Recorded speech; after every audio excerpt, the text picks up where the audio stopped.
Hey, what's going on, everybody? This is Cornbeaner. Welcome to episode number 9 of my Gaming with Cornbeaner series. I will be playing Street Fighter Cross Mega Man. This game came out on the 18th of December, I believe, or the 17th, around that time, but with my personal break and all, I couldn't really get to it. I have played one stage, and that was against Dhalsim, only to realize that there is no save function in this game. So I will have to play this game all at once, beat it all in one try, or at least in one sit through, and I am going to do that. I will start off with Dhalsim, as I have played with him before, so I'm familiar with it, so I shouldn't suck too much when it comes to playing against Dhalsim or in the Dhalsim stage. When it comes to everybody else, I'm not too sure. And yeah, that was kind of a, you know, like, from the little bit that I've actually played with this game, which is only this one level, it controls great, it feels pretty good, it looks fantastic. Oh crap, oh crap, oh crap, damn it.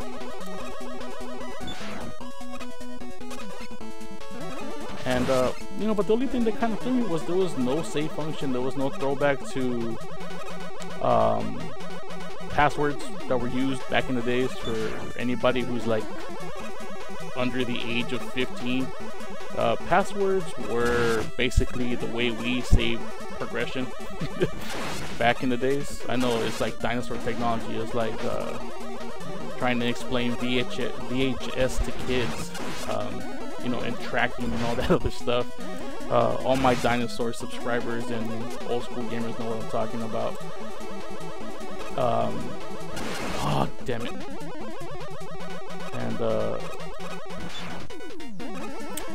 but yeah, I mean, the lack of a save function doesn't necessarily hurt the game. It just kind of hurts my ability to play through it all at once, since, you know, now I have to kind of sit here and play through it. But you know what? Let's do it. Sweet. So, I mean, this is straight out old school. You got one button to jump, which I have put to my X button because I'm using the PS3 controller to actually play this. And one shoot button, which is square, and the little things that you're hearing, the whole charging up. If you hold, well, for me, if I hold square, you get to charge up the booster. Oh jeez. And let's see, what can we actually talk about to pass the time here. Well, I mentioned this in my last video, which was my Double Dragon Neon video with my Gaming with Cornbeaner. The BCS National Championship game was held technically yesterday. Today is like early Tuesday morning, January 8th, the actual January 8th, not the day that I thought it was. And it was between number 1, Notre Dame, and number 2, Alabama. Now, you know, I mentioned this in my last video, and I was kind of rooting for Notre Dame to win. I mean, I have nothing against the Crimson Tide, you know. I mean, I'm not, like I mentioned in my last video, I didn't go to college. I don't have no such, I guess, you know, undying loyalty towards any particular college. And I was hoping Notre Dame would win, or at least put up a fight. And it didn't play out that way. You know, when a game so lopsided takes place, and this is again between number 1 and number 2, with Notre Dame being number 1, and they lost, I believe, 42-14. But in all reality, they lost in the first quarter of the game. Oh, jeez. Because they really did not put up much of a fight. You know, their defense was touted as being one of the nation's best, and they had, you know, like the nation's best defensive player in Matt Tatel, who was a finalist for the Heisman Trophy. And that the game was extremely, and I mean extremely lopsided. And you know, it's one of those things where I kind of felt bad watching. You know, it kind of reminded me of when, you know, my Niners, you know, like lost to the Seahawks. It was like that sad. Like there was no point for that game to even like take place in all reality. You know, it was just extremely lopsided. Like I can't even believe Notre Dame was #1. If they had been #2, it'd have been, I believe, I mean, I don't know if I should, oh crap, it would have been, I guess, more acceptable for them to lose and in that lopsided fashion, because, you know, oh damn, because they weren't, you know, #1. But the fact that they were #1 and pretty much just got creamed, and I mean just steamrolled it, you know, this is part of the reason why I don't watch college football anymore.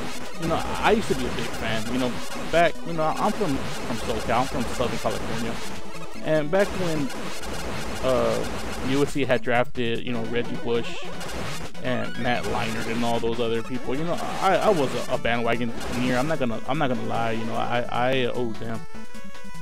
You know, I was rooting for SC like nobody's business. You know, I never went to the school. You know, at some point in my life, I had hopes of going there, but my laziness dictated otherwise. And you know, so that was probably the closest I've come to like an undying loyalty in college football. But you know, the BCS is complete and utter trash. It needs to be changed. There needs to be some sort of oh jeez, I died. There needs to be some sort of playoff system going. There needs to be something out there that's better. You know, like college basketball, I don't follow either. But during March Madness, I love to hear the stories. So there's just like a Cinderella story, like a number 64 seed who happened to be like the top ranked team, or you know, something along those lines. You know, oh jeez. You know, stuff like that is like what I turn on ESPN for. I always want to see the underdogs kind of like show, you know, like the rankings don't really mean anything. You know, like, oh, there were 64, they really squeezed in because, you know, whatever.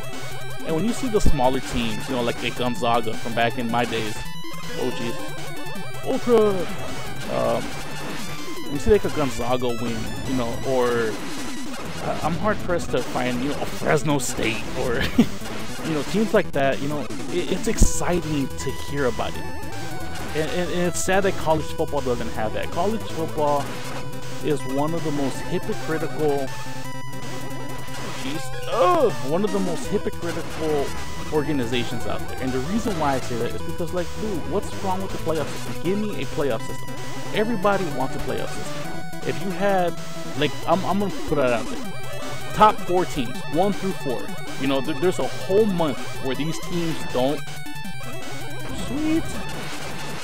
There's a whole month where these teams don't play anybody. How about give them a 2-week break, have 1 play 4, 2 play 3, 1 game playoff.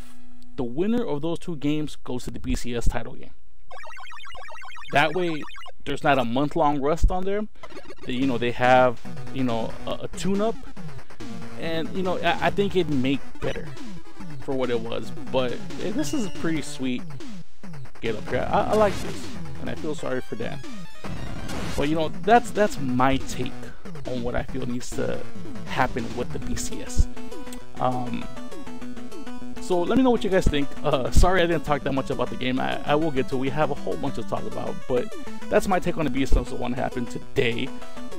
I just beat Dhalsim, so I'm gonna break these up into parts. I'm gonna record them in parts so it doesn't overwhelm, because nobody wants to see a 4-hour video.